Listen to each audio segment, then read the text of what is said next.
샬롬, 여러분 반갑습니다. 6월 17일 금요일 매일 아침 묵상입니다. 오늘 사무엘상 25장 또 마지막 이야기입니다. 나발 에피소드 계속해서 우리 살펴보도록 하겠습니다. 사무엘상 25장 23절부터 44절까지의 말씀입니다. 살아계신 하나님의 말씀입니다. 아비가일이 다윗을 보고 급히 나귀에서 내려 다윗 앞에 엎드려 그의 얼굴을 땅에 대니라. 그가 다윗의 발에 엎드려 이르되, 내 주여, 원하건대 이 죄악을 나 곧 내게로 돌리시고 여종에게 주의 귀에 말하게 하시고 이 여종의 말을 들으소서. 원하옵나니 내 주는 이 불량한 사람 나발을 개의치 마옵소서. 그의 이름이 그에게 적당하니 그의 이름이 나발이라. 그는 미련한 자니이다. 여종은 내 주께서 보내신 소년들을 보지 못하였나이다. 내 주여, 여호와께서 살아계심을 두고 맹세하노니 내 주도 살아계시거니와 내 주의 손으로 피를 흘려 친히 보복하시는 일을 여호와께서 막으셨으니 내 주의 원수들과 내 주를 해하려 하는 자들은 나발과 같이 되기를 원하나이다. 여종이 내 주께 가져온 이 예물을 내 주를 따르는 이 소년들에게 주게 하시고 주의 여종의 허물을 용서하여 주옵소서. 여호와께서 반드시 내 주를 위하여 든든한 집을 세우시리니 이는 내 주께서 여호와의 싸움을 싸우심이요 내 주의 일생에 내 주에게서 악한 일을 찾을 수 없음이니이다. 사람이 일어나서 내 주를 쫓아 내 주의 생명을 찾을지라도 내 주의 생명은 내 주의 하나님 여호와와 함께 생명싸개 속에 쌓였을 것이요 내 주의 원수들의 생명은 물매로 던지듯 여호와께서 그것을 던지시리이다. 여호와께서 내 주에 대하여 하신 말씀대로 모든 선을 내 주에게 행하사 내 주를 이스라엘의 지도자로 세우실 때에 내 주께서 무죄한 피를 흘리셨다든지 내 주께서 친히 보복하셨다든지 함으로 말미암아 슬퍼하실 것도 없고 내 주의 마음에 걸리는 것도 없으시리니 다만 여호와께서 내 주를 후대하실 때에 원하건대 내 주의 여종을 생각하소서. 오늘 너를 보내어 나를 영접하게 하신 이스라엘의 하나님 여호와를 찬송할지로다. 또 내 지혜를 칭찬할지며 또 내게 복이 있을지로다. 오늘 내가 피를 흘릴 것과 친히 복수하는 것을 내가 막았느니라. 나를 막아 너를 해하지 않게 하신 이스라엘의 하나님 여호와의 살아계심을 두고 맹세하노니 내가 급히 와서 나를 영접하지 아니하였더면 밝은 아침에는 과연 나발에게 한 남자도 남겨두지 아니하였으리라. 다윗이 그가 가져온 것을 그의 손에서 받고 그에게 이르되, 내 집으로 평안히 올라가라. 내가 내 말을 듣고 내 청을 허락하노라. 아비가일이 나발에게로 돌아오니 그가 왕의 잔치와 같은 잔치를 그의 집에 배설하고 크게 취하여 마음에 기뻐하므로 아비가일이 밝는 아침까지는 아무 말도 하지 아니하다가 아침에 나발이 포도주에서 깬 후에 그의 아내가 그에게 이 일을 말하매 그가 낙담하여 몸이 돌과 같이 되었더니 한 열흘 후에 여호와께서 나발을 치심해 그가 죽으니라. 나발이 죽었다 함을 다윗이 듣고 이르되, 나발에게 당한 나의 모욕을 갚아주사 종으로 악한 일을 하지 않게 하신 여호와를 찬송할지로다. 여호와께서 나발의 악행을 그의 머리에 돌리셨도다. 다윗이 아비가일을 자기 아내로 삼으려고 사람을 보내어 그에게 말하게 하매 다윗의 전령들이 갈멜에 가서 아비가일에게 이르러 그에게 말하여 이르되, 다윗이 당신을 아내로 삼고자 하여 우리를 당신께 보내더이다. 아비가일이 일어나 몸을 굽혀 얼굴을 땅에 대고 이르되, 내 주의 여종은 내 주의 전령들의 발 씻길 종이니이다. 아비가일이 급히 일어나서 나귀를 타고 그를 뒤따르는 처녀 5과 함께 다윗의 전령들을 따라가서 다윗의 아내가 되니라. 다윗이 또 이스라엘 아히노암을 아내로 맞았더니 그들 2사람이 그의 아내가 되니라. 사울이 그의 딸 다윗의 아내 미갈을 갈림에 사는 라이스의 아들 발디에게 주었더라. 어제 이어서 계속해서 나발 에피소드 이어가겠습니다. 어제는 나발의 배은망덕 그리고 다윗의 분노에 대해서 함께 묵상했습니다. 나발의 배은망덕과 다윗의 분노가 충돌해서 비극적인 일이 벌어지기 일보 직전에 아비가일이 등장합니다. 아비가일이 어떤 역할을 합니까? 중재자 역할을 합니다. 다윗과 나발 사이에 중간에 서서 둘 사이를 이제 해결하는 그런 피스메이커, 중재자로서 역할을 훌륭하게 감당합니다. 그래서 비극적인 이 다윗이 나발의 가문을 이제 멸절시키는 그런 비극적인 심판의 일, 복수의 일이 일어나지 않게 됩니다. 그리고 나발의 가문은 오늘 본문을 보면 나발만 이제 죽게 되죠. 나발만 죽게 되고 그 나발 가문 전체가 살게 되는 그런 일들이 일어나게 됩니다. 다 누구 때문입니까? 바로 아비가일 때문이죠. 아비가일의 중재자로서의 역할. 여러분, 이 아비가일의 중재자로서의 모습을 보면서 우리는 두 가지 차원의 묵상을 해야 됩니다. 그리고 적용을 해야 됩니다. 먼저 첫 번째는 우리의 진정한 아비가일 되시고 중재자 되시는 예수님, 그분을 묵상하길 바랍니다. 여러분 그렇습니다. 예수님은 죄에 대해서 분노하시는 하나님과 은혜를 받았는데도 배은망덕하게 살아가는 나발 같은 우리 사이에 서셨습니다. 그래서 그 사이를 중재하셔서 우리로 하나님과 평화를 누리게 하시고 하나님의 분노를 누그러뜨리시는 참된 중재자 역할을 감당하셨습니다. 예수님의 중재자로서의 사명은 결코 실패하지 않습니다. 주님께서 어떤 사이든지요, 아무리 틀어진 사이라 할지라도 그 중간에 서서 중재자로서의 역할을 온전히 감당하실 때 해결되지 못할 관계는 없는 줄 믿습니다. 여러분, 이 사실 우리가 꼭 여러분 확신해야 됩니다. 믿음으로 확신해야 됩니다. 그래서 자, 적용하는 것입니다. 어떤 벌어진 사이가 있다 할지라도 여러분, 누가 개입하시면 된다고요? 누가 중재하게 하시면 된다고요? 예수께서 중재하시도록 하시면 됩니다. 그래서 예수님께서 그 사이에 들어가셔서 예수님의 십자가 보혈의 능력으로, 그 사랑으로 하나님과 또 배은망덕한 인간 사이를, 또 벌어진 인간과 인간 사이를 중재할 수 있도록 우리가 예수님께 그 중재권을 맡겨드리는 것이죠. 예수님께 도움을 구하는 것입니다. 주님, 지금 이 벌어진 관계, 이 가정이 지금 벌어지고 있습니다. 부부 사이가 지금 벌어지고 있습니다. 주님, 어떻게 합니까? 이 교회가 지금 벌어지고 있습니다. 이 사람들은 분노하고 있고요. 이 사람들은 아무리 은혜를 줘도 은혜를 망각하면서 그렇게 벌어지고 있습니다. 예수님, 찾아가 주시옵소서. 십자가 보혈의 능력으로 아비가일이 중재자가 되어서 그 다윗과 나발 사이를 중재했던 놀라운 그 피스메이커로서의 역할을 예수님 감당해 주세요. 이렇게 요청하고요, 기도하는 것입니다. 여러분, 그래서 그 예수님께서 일하시도록 하실 때 해결되지 못할 관계, 또 하나 되지 못할 관계는 없는 줄 믿습니다. 저는 왜 제가 이 말을 확신 있게 하냐면요, 목회하면서 그것은 너무나 많이 경험한 일이기 때문입니다. 부부 관계, 또 교회 안의 다툼들, 제가 하는 일은 뭐냐면, 물론 인간으로서도 해야 될 역할들이 있죠. 자꾸만 가서 좌우로 치우치지 아니하고, 중간에 서 있으니까요, 좌우로 치우치지 아니하고 서로를 달래주고 위로하며 내가 해야 될 노력들이 있습니다. 그런데 가장 중요한 것은 이 관계를, 갈라진 관계를 생각하며 예수님께 간절히 기도하는 것입니다. 주님, 저는 말할 지혜도 없고요, 그리고 완전히 하나 되게 연합되게 할 수 있는 능력이 없습니다. 그러나 우리 예수님은 하실 수 있잖아요. 예수님, 하나님과 인간 사이를 화평케 만드신 예수님의 십자가 능력으로 인간과 인간 사이에 갈라진 관계 왜 해결하지 못하겠습니까? 예수님, 찾아가셔서 그 가운데 서셔서 십자가 보혈의 능력으로 하나 되게 하여 주시옵소서. 계속 기도합니다. 그러면 그 기도를 주님께서 들으시고 역사하시더라고요. 많이 경험했습니다. 그래서 여러분, 지금 위기 가운데 있는 가정이 있습니까? 위기 가운데 있는 공동체가 있습니까? 여러분 마음 가운데 지금 분노가 있습니까? 그 분노를 잠재울 수 있는 길은 중재자이신 예수님께서 우리의 마음을 달래주시는 것입니다. 우리의 마음을 부드럽게 만들어주시는 것밖에 없습니다. 그래서 진정한 아비가일은 바로 예수님이시다.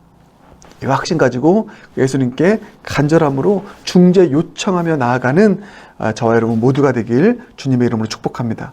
그래서 여러분 간증해 주십시오. 예수님께서 우리 가정 사이에 중재자가 되셔서 일하셔서 우리가 화목하게 되었습니다. 서먹했던 부부 간의 관계, 서먹했던 부모와 자식 간의 관계가 해결되어지고 하나가 되는 그런 은혜를 경험했습니다. 이런 간증 여러분 꼭 들려주실 수 있는 저와 여러분 모두가 되길 주님의 이름으로 축복합니다. 그런가 하면 이 예수님, 중재자이신 예수님을 본받아서, 왜냐하면 우리는 예수 생명으로 살아가는 자들이니까요. 그리스도인들은 예수 생명으로 살아가는 자들입니다. 나는 죽고 예수로 살기 때문에. 그래서 여러분 그리스도인이 된다는 것은 엄청난 특권이자 능력을 가지고 있어요. 왜요? 그 예수님처럼 살아갈 수 있으니까요. 예수 생명으로 살아갈 수 있으니까. 예수 능력으로 살아갈 수 있으니까. 그래서 그리스도인들만큼 중재자 역할을 잘 감당할 수 있는 사람은 없습니다. 저는 그렇게 확신합니다. 그리스도인들은 트러블 메이커가 아닙니다. 분란을 일으키는 자들이 아닙니다. 그래서 여러분 교회 가운데 분란과 분열이 일어난다는 것은 정말 비극입니다. 복음을 모르기 때문입니다. 예수님 안에서 죽는 그런 진정한 회심이 일어나지 않았기 때문입니다. 여러분 우리 모두가 다 복음 안에서 깨어지고 예수 안에서 죽고 예수 안에 살게 되면, 이 진정한 복음을 경험하게 되면 우리도 예수님처럼 어딜 가든지 피스메이커가 되는 줄 믿습니다. 그래서 우리가 그 예수님을 닮아서 아비가일처럼 피스메이커로서, 중재자로서의 삶을 살아가는 그런 자들로 설 수 있게 되는 것이죠. 여러분 이제 우리 올해 가을에 직분자 선출을 합니다. 직분자 선출에 있어서 가장 중요한, 복음의 일꾼으로서 가장 중요한 사명이 있다면 무엇일까? 바로 피스메이커입니다. 화목케 하는 자입니다.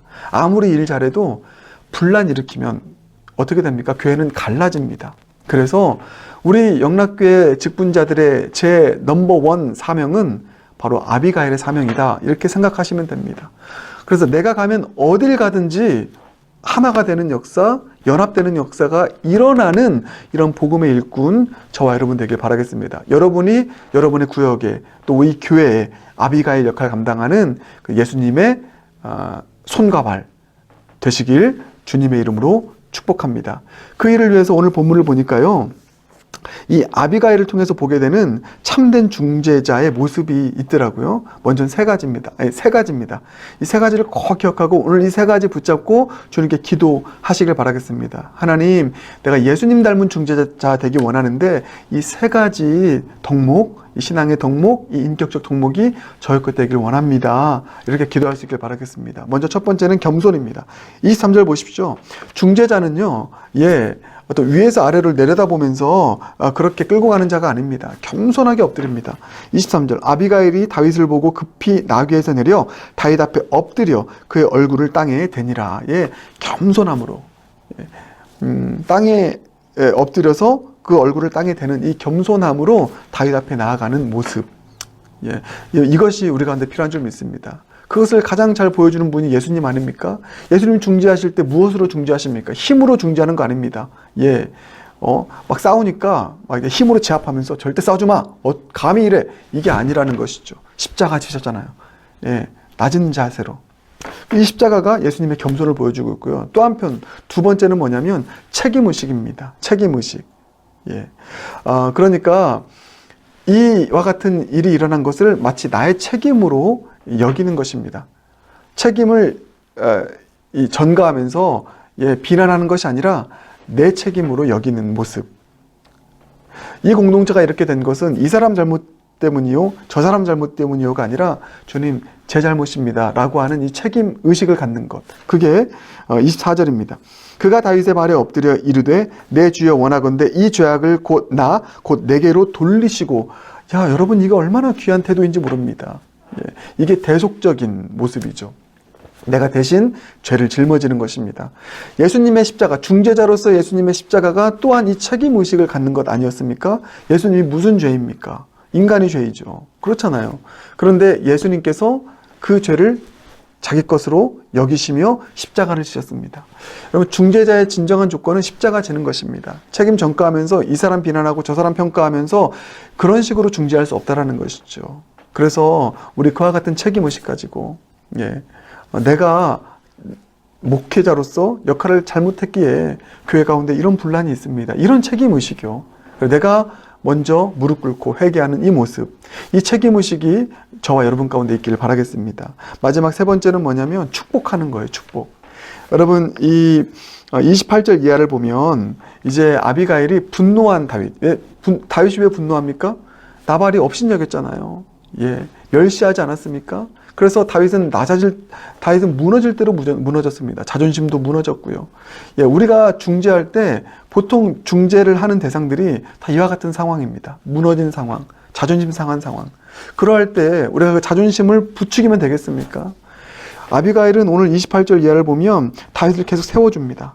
제가 28절만 읽을까요? 주의 여종의 허물을 용서하여 주옵소서. 여호와께서 반드시 내 주를 위하여 든든한 집을 세우시리니 이는 내 주께서 여호와의 싸움을 싸우시며 내 주의 일생에 내 주에게서 악한 일을 찾을 수 없음이니이다. 나발은 계속 깎아내렸고요. 아비가일은 그로 인해서 나발로 인해서 뭉개진 그 다윗의 자존감과 자존심을 세워주는, 축복해주는, 격려해주는 이 작업을 합니다. 중재자는요, 축복하는 사람입니다. 격려하는 사람입니다. 그래서 다시 무너진 마음과 또 자존감을 세워주는 사람인 것이죠. 사랑하는 여러분, 오늘 이 세 가지 제가 나눴습니다. 참된 중재자로서 이 세 가지 모습, 예수님 닮은 모습, 아비가일 닮은 모습, 겸손, 또 책임의식 갖는 것, 마지막으로 축복하고 격려하는 것. 이 겸손과 책임의식과 축복의 이 모습으로 진정한 중재자의 사명 잘 감당하여 하나님께 영광 올려드릴 수 있는, 그리고 여러분이 있는 곳마다 분열되는 것이 아니라 하나 되는 놀라운 역사가 일어나는 주님의 진정한 중재자 되길 주님의 이름으로 축복합니다. 우리 함께 기도하겠습니다. 사랑해 주님 감사합니다. 오늘 말씀을 통하여서 주신 또 귀한 깨달음 마음 가운데 깊이 품습니다. 하나님 아버지, 우리의 진정한 중재자는 예수님이신 것을 믿습니다. 예수님 함께 하시면, 예수님께서 갈라진 관계 그 중간에 서시면 해결되지 못할 관계 없고 화해하지 못할 관계 없는 줄 믿는 믿음 가지고 벌어진 그런 관계, 분열된 그 관계에 있다면, 그런 공동체에 있다면 우리 중재자신 예수님께 우리가 더 전적으로 메어 달리며 그 예수님께서 개입하셔서 십자가 보혈의 능력으로 하나 되게 하시는 역사를 일으켜달라고 그 예수님 십자가 복음 붙잡고 간청하며 나아갈 수 있는 우리 모두가 되게 하여 주시옵소서. 우리 또한 그 예수님을 닮아 또 아비가일처럼 참된 중재자로서 우리가 있는 곳마다 분열이 아닌 하나됨의 역사를 일으켜 나아갈 수 있는 피스메이커 되게 하여 주시옵소서. 겸손과 또 책임의식과 또 축복의 마음을 가지고 참된 중재자 사명 감당하는 우리 모두 또 영락교회 한 분 한 분 되도록 은혜 베풀어 주시옵소서. 예수님 존귀하신 이름으로 기도드립니다. 아멘.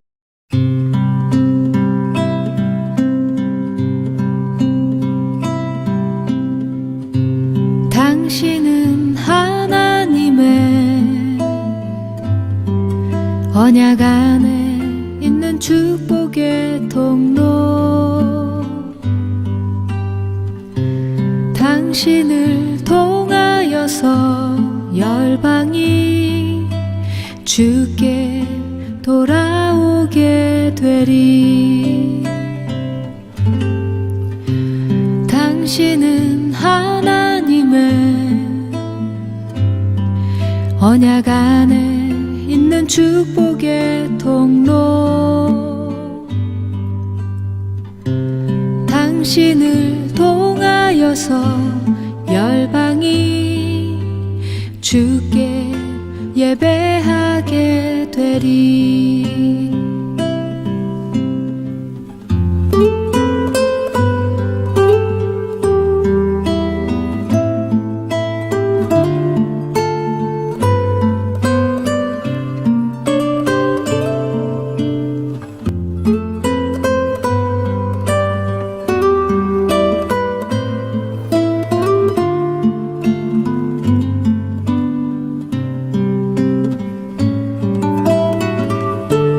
당신은 하나님의 언약 안에 있는 축복의 통로, 당신을 통하여서 열방이 주께 돌아오게 되리. 당신은 언약 안에 있는 축복의 통로, 당신은